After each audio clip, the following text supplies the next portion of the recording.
नमस्कार दोस्तों, YouTube channel super seven से मैं मोहित वैष्णव आपका स्वागत करता हूं। दोस्तों, हमने राजस्थान का इतिहास पढ़ रहे थे और इतिहास में दोस्तों हमने कल जो मेवाड़ का टॉपिक शुरू किया था उसमें हमने देखा था कि मेवाड़ में जिस वंश ने शासन किया वो था गुहिलोत या सिसोदिया वंश। दोस्तों, उस मेवाड़ में हमने देखा था कि मेवाड़ सबसे प्राचीन रियासत है। उसके बाद में हमने देखा था कि यहाँ के महाराणा को हिंदुआ सूरज कहा जाता है और इनका जो क्षेत्र था वो प्रतापगढ़, चित्तौड़गढ़, उदयपुर, राजसमंद और भीलवाड़ा तक था। और उसी के बाद में जो शाखा चित्तौड़ से जाती है वो मेवाड़ से जो शाखा जाती है वो डूंगरपुर बांसवाड़ा में चली जाती है। और दोस्तों वहाँ पर पहले वागड़ राज्य की स्थापना होती है, बाद में डूंगरपुर और बांसवाड़ा अलग अलग हो जाते हैं। उसके बाद दोस्तों हमने गुहिलों की उत्पत्ति के संबंध में अलग अलग इतिहासकारों के अलग अलग मत पढ़े थे, जिसमें अबुल फजल का मत था कि ये ईरान के नौशेखा आदिल नौशेखा की संतान है। दूसरा दोस्तों डी आर भंडारकर ने ये बताया था कि ये ब्राह्मण है और उनका समर्थन गोपीनाथ शर्मा ने किया। नैन्सी जी ने भी इनको ब्राह्मण बताया। उसके बाद में टोड के द्वारा जो मत दिया गया वो था वल्लभी के शिलादित्य के पुत्र हैं। दोस्तों, शिलादित्य के पुत्र का पुष्टिकरण भी हमने देखा था। और हमने जो प्रथम जो शासक पढ़ा था इनका, वो इनका आदि पुरुष या मूल पुरुष गुहिल पढ़ा था। दोस्तों, आज हम ब्रीफ रिवीजन ही कर रहे हैं इनका। उसके बाद में गुहिल के बारे में हमने पढ़ा था कि मेवाड़ में 566 ईस्वी में मेवाड़ में गुहिल वंश की स्थापना की थी राणा गुहिल ने या गुहादित्य ने। दोस्तों, इनकी रावल या राणा कोई उपाधि नहीं मिलती। उसके बाद में हमने देखा था कि गुहिल का जो जन्म था और उनका जो लालन पालन होता है। दोस्तों, गुहिल के जन्म को लेकर ये मिलता है कि पुष्पावती और शिलादित्य से ये गुहिल का जन्म हुआ था। और जो शिलादित्य के जो पुत्र हैं गुहिल, पुष्पावती की जब गर्भ में थे तब पुष्पावती आबू आई हुई रहती है। और उस समय शिलादित्य पर गुजरात पे आक्रमण होता है अरबों का। और अरब दोस्तों अरबों के आक्रमण को विफल करते हुए शिलादित्य की मृत्यु हो जाती है और पुष्पावती बाद में गुजरात आ जाती है। और दोस्तों अपने पुत्र गुहिल को वीरनगर जो राजस्थान और गुजरात की सीमा पर वहाँ कमलावती ब्राह्मणी के पास छोड़ आती है और वहीं पे उनका लालन पालन होता है। बाद में गुहिल मेवाड़ आ जाते हैं और मेवाड़ में जिस वंश की स्थापना करते हैं वो है गुहिलोत वंश। ठीक है दोस्तों। अब उसके बाद में हमने जो छोटे मोटे शासक हुए थे उनके बारे में जान लिया था कि ये छोटे शासक हुए थे। और जो उसके बाद जो प्रथम मेवाड़ का शक्तिशाली शासक हुआ वो था कालभोज या बप्पा रावल। दोस्तों, कालभोज या बप्पा रावल के बारे में ये मिलता है कि इनके पिता महेंद्र सेकिंड जो भीलों से कर वसूल करते थे और उनको लूटते थे, तो भीलों ने उन पे गुस्सा होकर उनको मार दिया और वो काल भोज को ही मारना चाहते थे। परंतु काल भोज वहां से भाग भाग जाते हैं और हरित ऋषि के आश्रम में आकर रुकते हैं। हरित ऋषि दोस्तों लकुली संप्रदाय से संबंधित है। और दोस्तों जब काल भोज वहीं हरित ऋषि के पास रहते हैं तो गाय चराते रहते हैं, वो भीलों से बचकर वहां छुपे हुए रहते हैं दोस्तों। ठीक है दोस्तों। उसके बाद में क्या होता है कि मेवाड़ पर आक्रमण होता है दोस्तों जुनेद का। और जुनेद का जब आक्रमण होता है तो दोस्तों कालभोज प्रजा की रक्षा करते हैं। और कालभोज प्रजा की रक्षा करते हैं तो दोस्तों उनको प्रजा राजा मान लेती है और उनको बापा रावल की उपाधि देती है।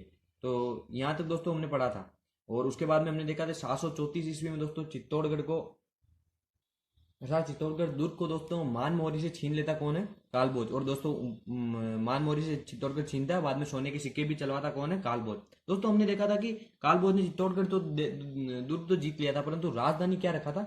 नागदा रखा था। और दोस्तों जब वो राजा बन जाता है उसके बाद में एकलिंग नाथ जी का मंदिर बनवा था कैलाशपुरी गांव में। और कैलाशपुरी गांव का है उदयपुर में। एकलिंग नाथ जी दोस्तों जो गुहिल है उनके कुल देवता हैं, यानी मेवाड़ के शासकों के कुल देवता कौन है? एकलिंग नाथ जी। दोस्तों यहाँ तक हमने पढ़ा था। उसके बाद में हमने जो दोस्तों अगला शासक देखा था वो देखा था अल्लट। अल्लट के बारे में हमने देखा था कि हूण राजकुमारी हरिया देवी से ये विवाह करते हैं और दोस्तों वो राजस्थान का पहला अंतरराष्ट्रीय विवाह है। और दोस्तों आड़ को अपनी राजधानी बनाते हैं। आज जो हम शुरू करने वाले हैं वो दोस्तों राजा है शक्ति सिंह। और दोस्तों शक्ति सिंह के बारे में पढ़ना शुरू करते हैं। मेवाड़ के राजा हैं दोस्तों शक्ति सिंह। दोस्तों कोई विशेष योगदान मिलता नहीं है। शक्ति सिंह बस नाम मात्र के राजा हैं। और इनके समय दोस्तों मालवा से आक्रमण होता है परमारों का। और दोस्तों वो चित्तौड़गढ़ दुर्ग इनसे छीन लेते हैं। चित्तौड़ पे आक्रमण होता है, चित्तौड़गढ़ दुर्ग छीनते हैं। ठीक है दोस्तों। दोस्तों इनका जो कार्यकाल मिलता है वो मिलता है 977 ईस्वी से लेके 993 ईस्वी तक। और दोस्तों शक्ति सिंह के काल में क्या हुआ कि मालवा पड़ता है दोस्तों एमपी में, वहां से एक मुंज परमार नामक शासक का आक्रमण होता है चित्तौड़ पर। मुंज परमार का आक्रमण। और दोस्तों वो इनसे चित्तौड़ छीन लेते हैं। और दोस्तों चित्तौड़ छीनने के बाद जो इन मुंज परमार का दोस्तों एक वंशज रहता है भोज परमार। और ये भोज परमार दोस्तों चित्तौड़गढ़ दुर्ग में एक मंदिर का निर्माण करवाएगा, जिस मंदिर का नाम है दोस्तों त्रिभुवन नारायण मंदिर। त्रिभुवन नारायण मंदिर। और इसी मंदिर को कहा जाता है भोज मंदिर। दोस्तों ये भोज मंदिर, त्रिभुवन नारायण मंदिर दोस्तों जब क्षतिग्रस्त हो जाएगा तो आगे हम शासक पढ़ेंगे दोस्तों मोकल। दोस्तों मोकल राणा लाखा का पुत्र है और मोकल दोस्तों इसका पुनर्निर्माण करवाएगा। कहने का मतलब इसका दोस्तों ये क्षतिग्रस्त हो जाएगा तो इसको पुनर्निर्माण करवाएगा, तो बाद में यही मंदिर क्या कहलाएगा, मोकल मंदिर। बस दोस्तों शक्ति सिंह के काल में यही घटना मिलती है। इसके बाद में जो शासक बनते हैं दोस्तों उनमें हम पहले देखते हैं शासक रण सिंह के बारे में। दोस्तों जो शक्ति सिंह है, अभी जो दोस्तों हमने जो ये पढ़े हैं इनमें दोस्तों इनका वो कार्यकाल वगैरह उतना मिलता नहीं है। अब दोस्तों इनके बाद में जो शासक बनेंगे वो रण सिंह बनेंगे, परंतु रण सिंह के बारे में भी इतनी कोई जानकारी नहीं है। परंतु जो रण सिंह है उनके दो पुत्र प्राप्त होते हैं दोस्तों। रण सिंह के दो पुत्र है, एक का नाम है सेम सिंह और दोस्तों दूसरे का नाम है वो है राहब। ये दोस्तों दो रण सिंह के पुत्र होते हैं। तो सेम सिंह दोस्तों शासक बनते हैं और दोस्तों ये रावल शाखा, जो मेवाड़ में रावल शाखा है उसकी स्थापना करते हैं। जबकि दोस्तों जो राहब है वो सिसोदा गांव में चले जाते हैं और सिसोदा गांव में जाकर वो राणा शाखा की स्थापना करते हैं। सिसोदा सिसोदा गांव सिसोदा गांव में चले जाते हैं और दोस्तों वहां पर किस शाखा की स्थापना करते हैं, वो राणा शाखा की स्थापना कौन करते हैं, राहब। ये राणा शाखा की स्थापना करते हैं। और दोस्तों जब हम बाद में इनका पतन होगा चित्तौड़ का अलाउद्दीन खिलजी के काल में, उसके बाद में जब हमीर सिसोदिया आएंगे वो इसी गांव से आएंगे। तो दोस्तों रावल शाखा की स्थापना किसने की है, सेम सिंह ने। और ये रावल शाखा कहाँ तक रहेगी दोस्तों, जब तक अलाउद्दीन खिलजी का आक्रमण होगा रतन सिंह के काल में, और ये रतन सिंह के काल में आक्रमण होगा 1303 में, तब तक ये रावल शाखा, रावल रतन सिंह बोला जाता है दोस्तों। तो रावल रतन सिंह तक ये शाखा रहेगी। उसके बाद में अलाउद्दीन खिलजी का आक्रमण हो जाएगा। बाद में दोस्तों सिसोदा गांव से हमीर आएंगे और हमीर दोस्तों वापस मेवाड़ में राणा शाखा की स्थापना वैसे सिसोदा गांव में होगी, परंतु दोस्तों राणा शाखा जो शुरू होगी वो होगी दोस्तों हमीर से। ठीक है दोस्तों, अब रतन सिंह तक राणा रावल शाखा रहेगी। अब दोस्तों जो सेम सिंह है, उस सेम सिंह के दो पुत्र प्राप्त होते हैं। इस सेम सिंह के दो पुत्र हैं, सेम सिंह सेम सिंह के दो पुत्र कौन कौन से हैं दोस्तों, सामंत सिंह और एक है दोस्तों कुमार सिंह। तो दोस्तों पहले शक्ति सिंह शासक बने, उसके बाद में रण सिंह के बाद में सेम सिंह रावल शाखा की स्थापना करते हैं यहीं पर। और दोस्तों उन्हीं के पुत्र सामंत सिंह और कुमार सिंह। तो सामंत सिंह अगले जो शासक हैं दोस्तों वो है सामंत सिंह। और सामंत सिंह का जो कार्यकाल मिलता है वो दोस्तों मिलता है 1172 से लेके 1176 तक। तो दोस्तों सामंत सिंह के बारे में पढ़ते हैं। अब सामंत सिंह के काल में क्या होता है तो दोस्तों उसके बारे में जानते हैं। पहले दोस्तों एक मैप तैयार करते हैं कि दोस्तों यहाँ मान लेते हैं कि हम ये है मेवाड़। दोस्तों मेवाड़ के पास में यहाँ पड़ता है मालवा, यहाँ पड़ता है मालवा। और दोस्तों यहाँ पर एक क्षेत्र है वो है वागड़। और यहाँ पर दोस्तों एक हम क्षेत्र मानते हैं, वो मानते हैं जालोर। ठीक है दोस्तों, ये है मेवाड़ की स्थिति। अब दोस्तों इसके बारे में जानते हैं कि दोस्तों हमने देखा कि शक्ति सिंह के काल में क्या हुआ। शक्ति सिंह के काल में दोस्तों मुंज परमार आक्रमण करता है चित्तौड़ पर और चित्तौड़ जीत लेता है। अब क्या हुआ दोस्तों कि सामंत सिंह के काल में जो चित्तौड़गढ़ है वो तो दोस्तों मालवा के पास है। जैसे मेवाड़ का एक पार्ट मान लेते हैं चित्तौड़ को, वो किनके पास है दोस्तों, मालवा वालों के पास। अब दोस्तों जो मेवाड़ का कुछ क्षेत्र बचा हुआ है वो है सामंत सिंह के पास। अब दोस्तों सामंत सिंह के काल में नाडोल है दोस्तों पाली में, और नाडोल से एक कीर्तिपाल या इसी का नाम मिलता है कीतू। ये कीर्तिपाल आक्रमण करेगा दोस्तों मेवाड़ पर। और दोस्तों मेवाड़ पर जब कीर्तिपाल आक्रमण करेगा तो सामंत सिंह क्या करेंगे दोस्तों, मेवाड़ कीर्तिपाल के अधीन हो जाएगा और सामंत सिंह चले जाएंगे वागड़ ही दोस्तों बाद में डूंगरपुर बांसवाड़ा में बटेगा। तो वागड़ में जाके सामंत सिंह की स्थापना कर देंगे, सामंत सिंह वागड़ चले जाएंगे।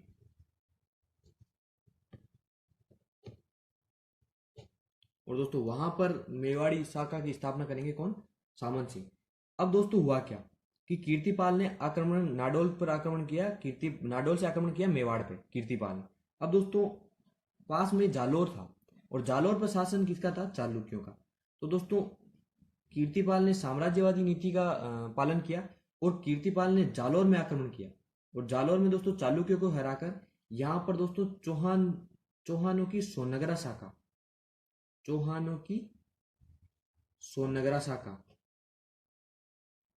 शाखा की स्थापना की दोस्तों।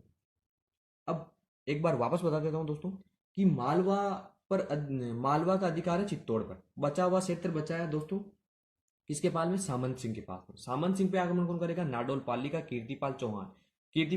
नाडोल से आक्रमण करेगा मेवाड़ पर, तो वागड़ चले जाएंगे सामंत सिंह, और सामंत सिंह वागड़ चले जाएंगे, परंतु कीर्तिपाल जालौर में चालुक्यों को हराने जाएगा। तब दोस्तों चालुक्यों को हराने जाएगा और चौहानों की वहां पर दोस्तों जब जीत लेगा जालौर को, तो चौहानों की सोनगर शाखा की स्थापना करेगा। नंबर बता देता हूँ दोस्तों, पहले ये हुआ, उसके बाद में दोस्तों कीर्तिपाल आक्रमण करेगा मेवाड़ पर, तो दूसरा ये हो गया, और वागड़ चले जाएंगे तो तीसरा ये हो गया, और उसके बाद में चौथा जब जालौर पर आक्रमण करेगा कीर्तिपाल और वहां आक्रमण करेगा, तो दोस्तों जालौर पर अधिकार हो जाएगा और वहां पर सोनगर शाखा की स्थापना होगी। अब दोस्तों इससे आगे पढ़ते हैं कि कीर्तिपाल के जाने के सामंत सिंह के जाने के बाद क्या हुआ। तो सामंत सिंह चले जाते हैं, और सामंत सिंह चले जाते हैं डूंगरपुर में गुहिल वंश की स्थापना करते हैं, और ये चल जाते हैं कब दोस्तों, 1178 में स्थापना होगी वागड़ वागड़ राज्य की, वागड़ में। तो कौन करेंगे दोस्तों, वो करेंगे सामंत सिंह। किसके डर से गए हैं, करेंगे मतलब किसने हराया, तो तब गए हैं तो कीर्तिपाल चौहान ने हराया। अब दोस्तों क्या हुआ, जब कीर्तिपाल चौहान चले गए, कीर्तिपाल चौहान दोस्तों जालौर में चालुक्यों को हराकर चौहानों की सोनगरा शाखा की स्थापना की। तो दोस्तों हमने पढ़ा था कि सामंत सिंह का एक छोटा भाई है कुमार सिंह, वो दोस्तों कुमार सिंह वापस अधिकार कहाँ कर लेगा, कुमार सिंह का अधिकार हो जाएगा दोस्तों वापस मेवाड़ पर। कुमार सिंह अधिकार करेगा मेवाड़ पर। ठीक है दोस्तों, ये आगे कहानी समझ में कि मेवाड़ पे पहले अधिकार, चित्तौड़ पे अधिकार था, मुंज परमार ने अधिकार किया था, बाद में परमारों का शासन था यहाँ पर चित्तौड़ पर। बाद में क्या हुआ, बचा हुआ क्षेत्र था मेवाड़ का, उस पर सामंत सिंह का था। कीतू चौहान जो नाडोल से था उसने मेवाड़ पर आक्रमण किया, तो सामंत सिंह चले गए वागड़, और बाद में दोस्तों चालुक्यों के राज्य पे आक्रमण किया कीर्तिपाल ने, तो उधर से जो सामंत सिंह का छोटा भाई था उसने, कुमार सिंह ने पुनः मेवाड़ को प्राप्त कर लिया। अब दोस्तों यहां तक हुआ कुमार सिंह के बारे में और सामंत सिंह के बारे में। अब दोस्तों कुमार सिंह के बारे में होने के बाद, अब दोस्तों मेवाड़ में जो शासकों का सही क्रम शुरू हो जाता है कि कहां से कहां तक कौन रहा, तो कुमार सिंह का एक वंशज जो राजा बनता है वो बनता है जेत्र सिंह, और दोस्तों यहाँ से प्रतापी शासकों का आगमन हो जाता है, कहने का मतलब आने लग जाते हैं जिनका कार्यकाल मिलता है। तो जेत्र सिंह का कार्यकाल देखते हैं दोस्तों, 1213 से लेके 1253 तक। अब दोस्तों देख लो 40 साल शासन किया है जेत्र सिंह ने। जेत्र सिंह के बारे में क्या मिलता है, दोस्तों जेत्र सिंह से पहले दोस्तों राजधानी रही है, वो रही है दोस्तों आहड़। अब जेत्र सिंह क्या करेगा, पहले अपनी राजधानी बनाएगा और चित्तौड़गढ़ को अपनी राजधानी बनाएगा, चित्तौड़गढ़ को राजधानी बनाया। तो पहला काम क्या किया जेत्र सिंह ने, चित्तौड़गढ़ को राजधानी बनाया। अब दोस्तों यहां से देखते हैं कि जो राजस्थान में मेवाड़ पड़ता है, एक बार मैं राजस्थान का मैप ड्रॉ कर रहा हूं दोस्तों।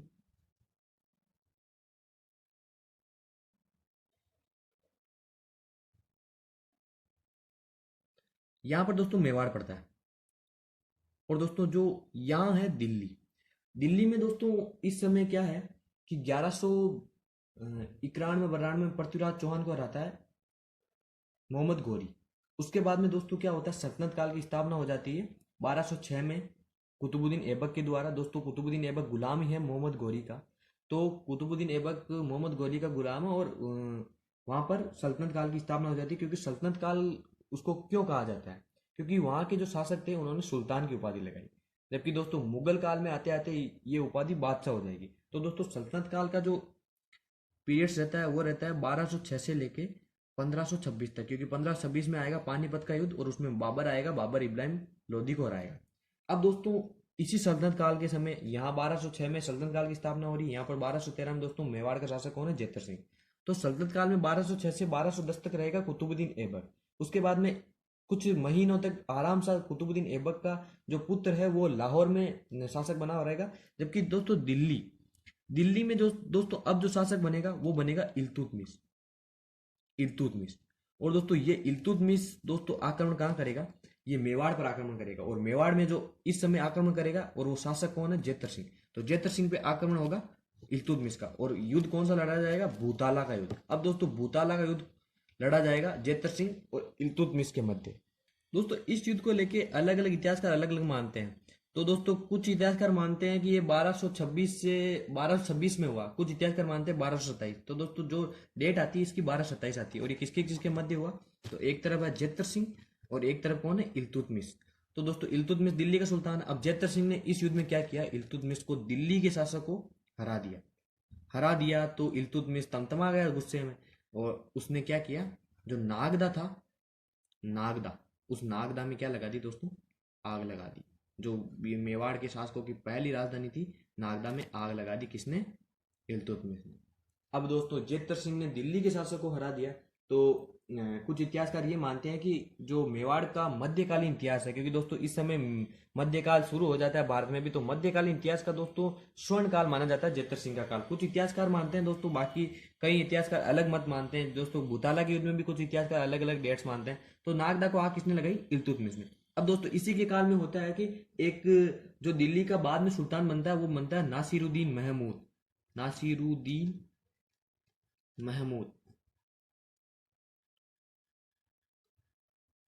महमूद का भी आक्रमण होता है दोस्तों इसके समय, और इस ये भी दोस्तों विफल कर देते हैं जेतर सिंह। तो दोस्तों यहाँ जेतर सिंह के बारे में हमने देखा कि चित्तौड़गढ़ को राजधानी बनाता है। उससे पहले दोस्तों 8 राजधानी रहती है। भूताला गिर में इल्तुतमिश को हरा देता है, और दोस्तों नासिरुद्दीन महमूद के आक्रमण को विफल करता है। तो दोस्तों इस प्रकार के कार्य में दोस्तों कार्य होते हैं। तो एक इतिहासकार हैं राजस्थान के, डॉक्टर ओझा। डॉक्टर ओझा इनको कहते हैं कि दिल्ली के गुलाम सुल्तानों के समय में मेवाड़ के राजाओं का सबसे प्रतापी और बलवान शासक जेतर सिंह ही हुआ, और इसकी प्रशंसा विपक्षियों द्वारा की गई। तो दोस्तों विपक्ष जहां प्रशंसा करने लग जाए तो राजा में दम जरूर होता है। तो जेतर सिंह के बारे में ये सब कहा गया है। अब जेतर सिंह के बाद में जो शासक बनते हैं वो बनते हैं तेज सिंह, और तेज सिंह शासक बनते हैं 1253 में, जब मृत्यु हो जाएगी जेतर सिंह की तब। तो अगला शासक कौन बना दोस्तों? तेज सिंह। और तेज सिंह शासक कब से कब तक रहता है? तो दोस्तों तेज सिंह शासन करेगा 1253 से लेकर 1273 तक, 20 साल।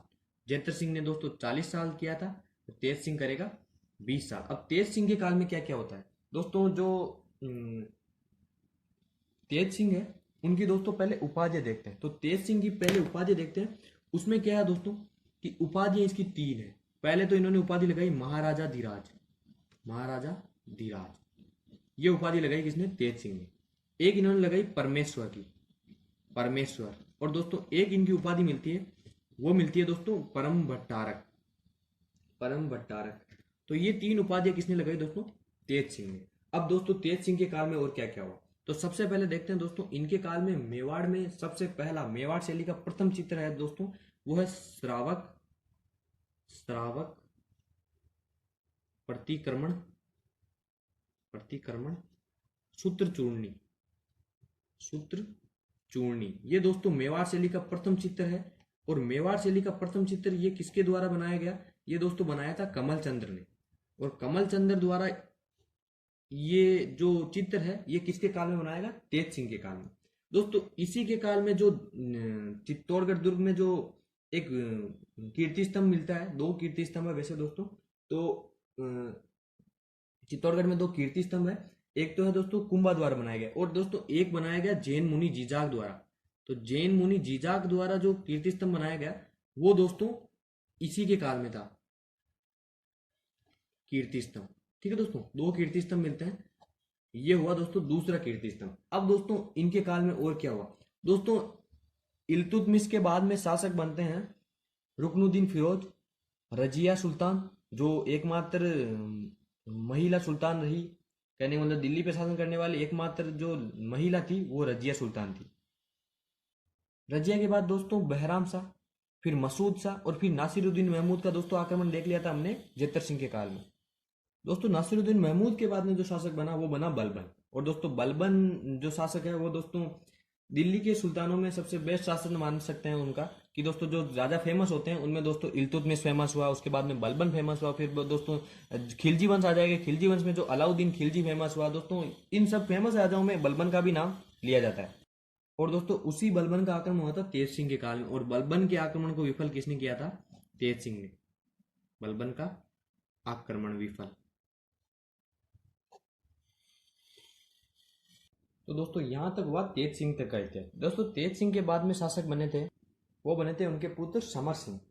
दोस्तों अब पढ़ना शुरू करते हैं हम तेज सिंह के बाद के शासक है समर सिंह। अब समर सिंह का क्या इतिहास मिलता है, पहले तो दोस्तों इनके देखते हैं, दो पुत्र हुए। इनमें एक पुत्र का नाम था रतन सिंह और दूसरे का नाम था कुंभकर्ण। इनका पहले कार्यकाल है 1273 से लेकर 1301 तक का। ठीक है दोस्तों। अब इनके दो पुत्र मिलते हैं। पुत्र कौन कौन से हैं दोस्तों, एक तो है रतन सिंह और दूसरा है दोस्तों कुंभकर्ण। दोस्तों समर सिंह के बाद में जो शासक बनेंगे वो रतन सिंह बनेंगे, परंतु जो कुंभकर्ण है दोस्तों वो नेपाल चले जाएंगे। नेपाल चले जाएंगे और वहां रावल शाखा, ये जो यानी कि रावल शाखा है, रावल शाखा की स्थापना करेंगे। तो दोस्तों नेपाल जाकर किसने स्थापना की है, वो कुंभकर्ण ने की है। यहां तक हुआ दोस्तों कि समर सिंह के दो पुत्र हुए और उनमें से रतन सिंह आगे शासक बनेंगे, जबकि कुंभकर्ण नेपाल चले जाते हैं। अब इनके बारे में क्या क्या मिलता है दोस्तों, दोस्तों इनको जो कुंभलगढ़ प्रशस्ति है उसमें कहा गया है, कुंभलगढ़ प्रशस्ति, प्रशस्ति का मतलब होता है दोस्तों जिसमें राजा महाराजाओं के वंशावली और प्रशंसा होती है। तो उसमें प्रशस्ति में क्या कहा गया है, इनको कहा गया है शत्रुओं की शक्ति का अपहरण करता, शत्रुओं की शक्ति का अपहरण करता, यानी शत्रुओं की शक्ति को कैद कर लेता था। कौन, वो कर लेते थे समर सिंह। दोस्तों एक अभिलेख मिलता है, आबू अभिलेख, आबू अभिलेख। इस आबू के अभिलेख में मिलता है कि इनको गुजरात का उद्धारक कहा गया है, गुजरात का उद्धारक, उद्धारक। ठीक है दोस्तों, ये हुआ इनके बारे में, इनको क्या क्या कहा जाता है। अब दोस्तों समर सिंह के काल में क्या हुआ कि दोस्तों इस समय जो दिल्ली में शासक हैं वो है अलाउद्दीन खिलजी बनेंगे दोस्तों बाद में। पहले जलालुद्दीन खिलजी रहेंगे इनके काल में, क्योंकि इनका काल 1273 तक शुरू होता है और 1273 के बाद में दोस्तों जलालुद्दीन खिलजी शासक बनते हैं और बाद में अलाउद्दीन खिलजी शासक बनते हैं। दोस्तों अलाउद्दीन खिलजी का साम्राज्यवाद में उनका साम्राज्यवादी नीति बहुत व्यापक थी कि वो साम्राज्य विस्तार करने के लिए कुछ भी करने को तैयार थे। तो दोस्तों हुआ कुछ इस प्रकार कि दिल्ली, जैसे पहले इंडिया का मैप ड्रॉ करते हैं दोस्तों,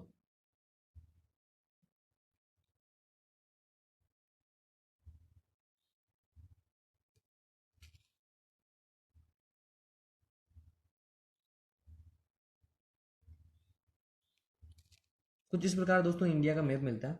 तो यहाँ पर है गुजरात और यहाँ पर है दोस्तों दिल्ली। हुआ क्या दोस्तों कि अलाउद्दीन खिलजी यहाँ का शासक है दिल्ली का, और यहाँ का शासक है कर्ण बघेल। इस कर्ण बघेल के मंत्री ने दोस्तों अलाउद्दीन खिलजी को यहाँ आक्रमण करने के लिए इन्वाइट किया। ठीक है दोस्तों, अलाउद्दीन खिलजी ने सेना भेज दी और कर्ण बघेल दोस्तों हार जाता है और गुजरात पे अधिकार हो जाता है अलाउद्दीन खिलजी का। अब आगे क्या हुआ दोस्तों, यहाँ से सेना जब वापस जा रही थी तब वो राजस्थान से गुजरी और राजस्थान में चित्तौड़ पड़ता है यहाँ पर। तो चित्तौड़ में क्या हुआ दोस्तों, चित्तौड़ में शासक कौन है, समर सिंह। समर सिंह ने उस सेना को गुजरने के लिए कर की मांग की कि भाई तुम अगर गुजरना चाहते हो तुम मुझे कर दो। और पहले दोस्तों आनाकानी होती है, बाद में दोस्तों अलाउद्दीन खिलजी इस समय साथ नहीं होता, उसके दो जो सेनापति हैं उल्लुक खां और नुसरत खां वही रहते हैं। तो दोस्तों अलाउद्दीन खिलजी इनको इस समय जो कर वसूल करता है उसकी देख करने का दे देता है कि वो कर दे दे समर सिंह को। परंतु अलाउद्दीन खिलजी बाद में जब योजना बनाएगा तो ये भी कारण रहेगा कि चित्तौड़ पे आक्रमण करने का कि समर सिंह ने उनसे कर वसूला था। तो समर सिंह यहाँ पर क्या करता है, जो सेना है अलाउद्दीन खिलजी की सेना से कर वसूल किया। और दोस्तों जो ये घटना है,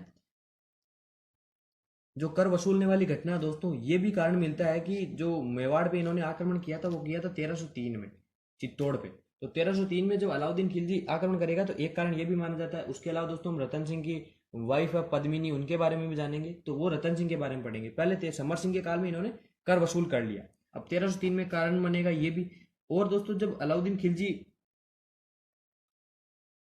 राजस्थान में आक्रमण करेगा तो वो भी दोस्तों मैं एक बार बता देता हूं आपको कि राजस्थान में जब उसने आक्रमण किया तब क्या स्थिति रही थी। राजस्थान का मैप है दोस्तों, ये दोस्तों रणथंभौर सवाई माधोपुर में पड़ता है, वहां 1301 में उसने आक्रमण किया।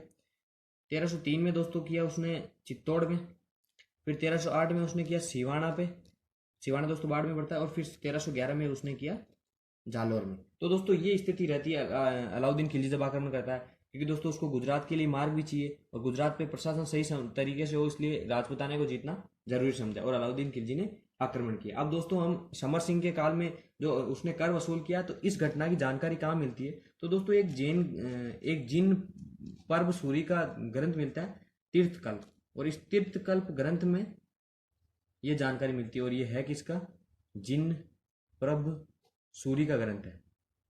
ठीक है दोस्तों, इस ग्रंथ में ये जानकारी मिलती है कि इन्होंने कर वसूल किया, और बाद में अलाउद्दीन खिलजी जब चित्तौड़ पे आक्रमण करता है तो एक कारण ये भी माना जाता है। दोस्तों यहाँ तक हुआ कि समर सिंह के काल में क्या हुआ था कि समर सिंह ने इनसे कर वसूल किया, और समर सिंह ने दोस्तों यहाँ पर कर वसूल करके अलाउद्दीन खिलजी ने जब आक्रमण किया तो एक कारण ये बना। अब दोस्तों 1301 तक की शासन है समर सिंह का, उसके बाद में शासक बनेगा रतन सिंह, और रतन सिंह के काल में अलाउद्दीन खिलजी आक्रमण करेगा। तो शासक कौन आया अब दोस्तों? रतन सिंह, क्योंकि इनका जो एक पुत्र था वो कहाँ चला गया है? नेपाल। और रतन सिंह का कार्यकाल रहेगा 1302 से लेके, या 1301 से मान सकते हैं, 1301 से 1303 तक, क्योंकि इस समय होगा चित्तौड़ का पहला साका, उसमें केसरिया और जौहर होगा दोस्तों, तो पद्मिनी उसमें जौहर करेगी। और दोस्तों रतन सिंह के बारे में क्या मिलता है वो देखते हैं, फिर बाद में जो चित्तौड़ का पहला शाखा होगा वो देखेंगे। ये वैसे तो राजस्थान का दूसरा शाखा है, क्योंकि पहला शाखा दोस्तों हम जैसलमेर में होता है। ठीक है दोस्तों, तो शुरू करते हैं रतन सिंह के बारे में। दोस्तों रतन सिंह के बारे में शुरू करते हैं, तो पहले इनके विवाह के बारे में शुरू करते हैं। दोस्तों इनका विवाह हुआ था पद्मिनी से, और पद्मिनी कहाँ की रानी है, राजकुमारी है दोस्तों? ये है सिंहल द्वीप, जिसको अभी श्रीलंका बोला जाता है। सिंहल द्वीप की राजकुमारी है दोस्तों, उसके सिंहल द्वीप की राजकुमारी है, और गंधर्व सेन की पुत्री है। गंधर्व सेन की पुत्री है कौन दोस्तों? पद्मिनी, और इससे विवाह किसका होता है? रतन सिंह का। दोस्तों इसका पता कैसे पड़ा? तो एक पद्मिनी के जो सुंदरता का बखान करता है वो करता है हीरामन तोता। हीरामन तोता रतन सिंह के सामने पद्मिनी की सुंदरता का बखान करता है, और फिर रतन सिंह श्रीलंका जाकर उससे विवाह करते हैं, सिंहल द्वीप जाकर उससे विवाह करते हैं। अब दोस्तों क्या हुआ कि पद्मिनी से विवाह हुआ, पद्मिनी इनकी रानी बनी। तो रतन सिंह का एक पुरोहित रहता है, उस पुरोहित का नाम है दोस्तों राघव चेतन। राघव चेतन, उसकी दोस्तों बुरी नजर रहती है पद्मिनी पे। तो दोस्तों ये बात जब रतन सिंह को पता पड़ती है, तो राघव चेतन को वो बुलाकर उनसे इस बारे में, इस हेतु दोस्तों उनको राज्य से निष्कासित कर देते हैं।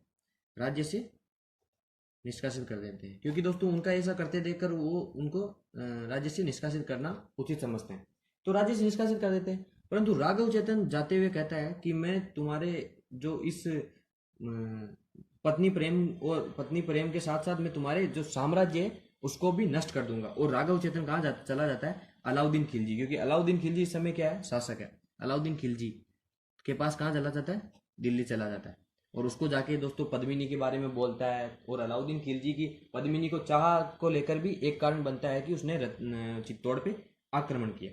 तो दोस्तों एक ये मिलता है। इसके बाद में दोस्तों क्या हुआ कि इनका जब विवाह होता है रतन सिंह का, तो इसके साथ में गोरा और बादल, गोरा व बादल, ये दोनों दोस्तों पद्मिनी के साथ आते हैं। ये दोस्तों चाचा भतीजे हैं, ये भी इनके साथ आते हैं। और बाद में दोस्तों ये रतन सिंह के क्या बनते हैं?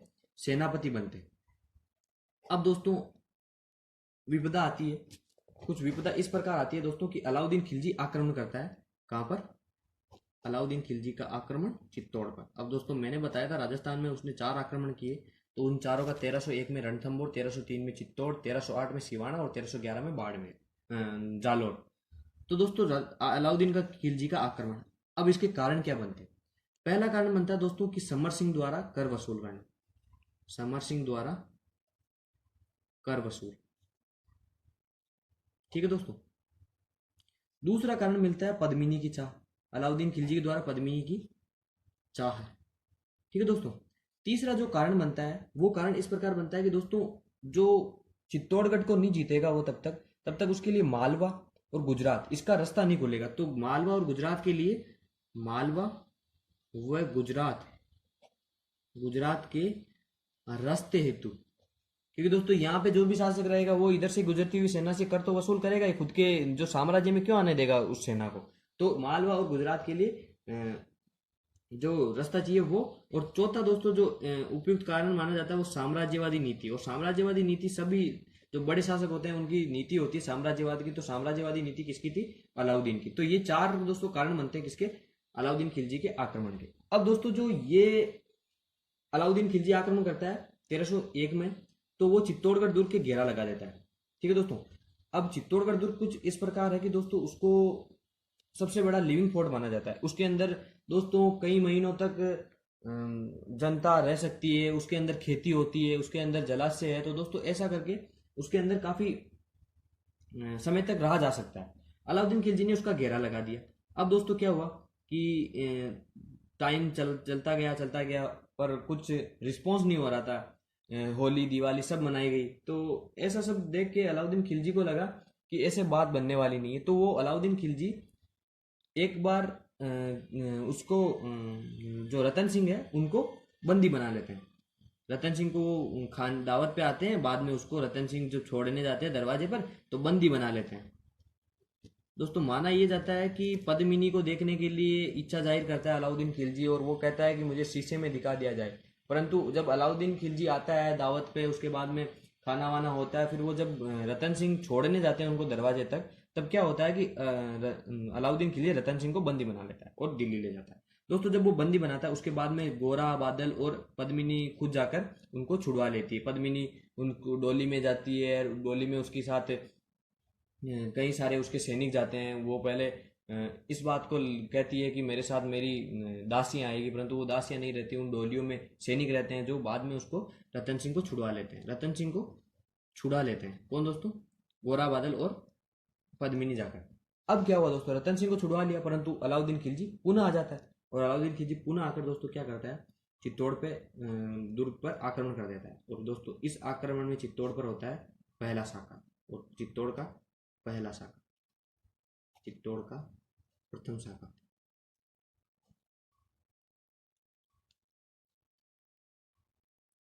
ये कब होता है दोस्तों? तो ये होता है 26 अगस्त, 26 अगस्त, और 1303 में आक्रमण हुआ, तो 1303 में होता है ये।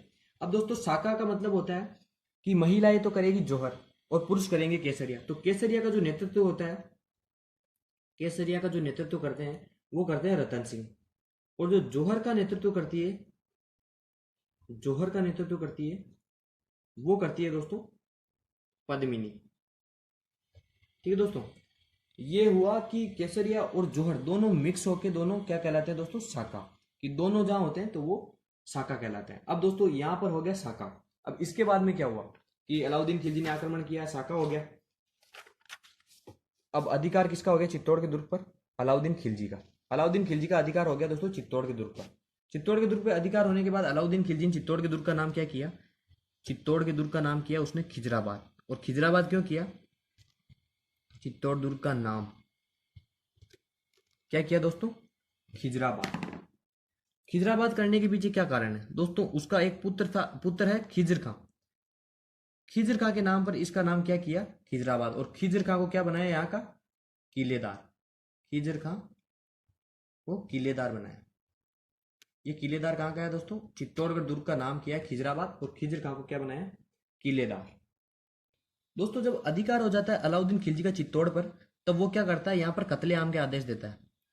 कत्लेआम के आदेश। दोस्तों चित्तौड़ का दुर्ग कुछ इस प्रकार है कि दोस्तों उसको जीत पाना वैसे काफी समय के बाद में उसे जीता जा सकता है। तो दोस्तों अलाउद्दीन खिलजी वगैरह परेशान हो गए थे कि इसको कैसे जीता जाए। तो बाद में जब उन्होंने ये जीत लिया, तो कत्लेआम के आदेश दिए, और लगभग 30,000 के करीबन यहाँ पर लोग मारे गए थे। दोस्तों यही इस प्रकार का आक्रमण जब अकबर करेगा, तो अकबर जो शासक अकबर जब करेगा यहाँ पर हमला, तब उदय सिंह शासक रहेंगे, और अकबर भी कत्लेआम के आदेश देंगे। उस समय भी 30-40 हजार लोग मारे जाएंगे। और दोस्तों वही कलंक अकबर पे लगा हुआ रहता है कि अकबर ने चित्तौड़गढ़ दुर्ग में कत्लेआम के आदेश दिए। अब दोस्तों जब खिजर का किलेदार बना, तो खिजर का जब वापस दिल्ली चला जाता है, तो ये दुर्ग सौंपा जाता है, वो सौंपा जाता है जालौर के शासक हैं मालदेव सोनगरा।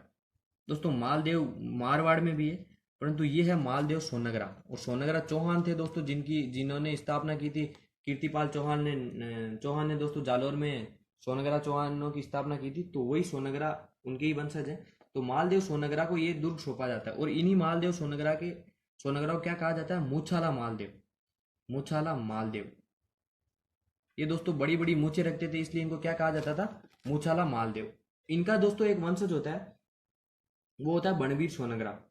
बाद में एक इनका वंशज बनता है बनवीर सोनगरा। ये दोस्तों किलेदार बनता है कहाँ का? चित्तौड़ के दुर्ग का किलेदार, ये भी किलेदार बनता है दोस्तों। वंशज किलेदार बने, सोनगरा वंशज किलेदार बने। और दोस्तों इन्हीं के बाद में जो हमने पढ़ा था दोस्तों कि एक सिसोदा गांव में राणा शाखा की स्थापना करते हैं दोस्तों, ये रहा। यहाँ से वो राणा शाखा के एक व्यक्ति रहते हैं हमीर। दोस्तों सिसोदा गांव से हमीर इस संघर्ष को प्रारंभ करते हैं और बाद में वो बणवीर सोनगरा किलेदार रहता है, उससे चित्तौड़ का दुर्ग छीन लेते हैं। चित्तौड़ दुर्ग छीन लेते हैं कौन दोस्तों? सिसोदा गांव का हमीर, सिसोदा गांव का हमीर। और दोस्तों इसी हमीर को मेवाड़ का उद्धारक कहा गया है। तो दोस्तों हमीर के बारे में हम कल पढ़ेंगे। पहले दोस्तों मैं यहाँ बता देता हूँ, सिसोदा गांव से इन्होंने संघर्ष प्रारंभ किया और दोस्तों बाद में ये बनवीर सोनगरा को हरा देते हैं और हमीर चित्तौड़ दुर्ग को पुनः प्राप्त कर लेते हैं। और हमीर जब सिसोदा गांव में है तो सिसोदा गांव में दोस्तों जो शाखा चल रही है वो चल रही है राणा शाखा। और इस राणा शाखा का प्रारंभ चित्तौड़गढ़ दुर्ग में कब होगा तो दोस्तों वो पढ़ेंगे हम कल। हमीर के द्वारा वो सब कुछ होगा। और हमीर का जो पूरा नाम मिलता है वो मिलता है दोस्तों हमीर सिसोदिया। सिसोदा गांव के नाम पर ही दोस्तों इनकी जाती है सिसोदिया। तो आज दोस्तों यही खत्म करते हैं, कल दोस्तों फिर मिलते हैं। तब तक के लिए दोस्तों धन्यवाद। वीडियो को लाइक करें, शेयर करें और चैनल सुपर 7 को सब्सक्राइब करें।